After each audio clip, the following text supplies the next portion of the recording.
One thing these 77 veterans have in common is love of country. On arrival, Master Sergeant Greg Jacobs. He grew up in North Baltimore, 34 years in the Army, welcoming Flag City Honor Flight. Thank you. Thank you to the 77 veterans that are sitting on this plane right now for what you did during your time in the service.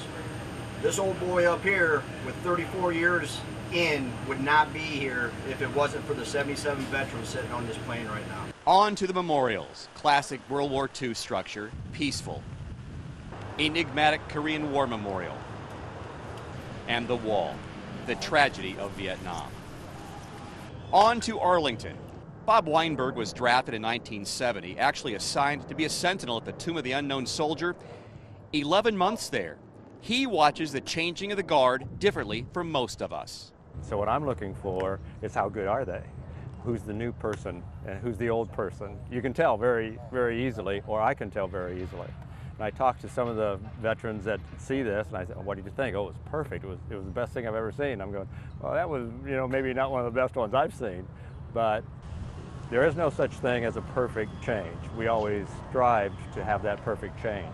One heel click, 3 people clicking the heels at the same time, and you just hear one. And so that's what I look at.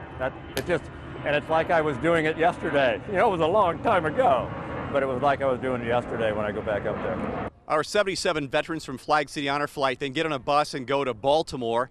They'll fly to Toledo tonight, arriving around 9:30 at the Grand Air Terminal of Toledo Express Airport. Big rally expected as these guys get a homecoming that they richly deserve. In Washington, D.C. with Flag City Honor Flight, Dan Cummins, WTOL 11.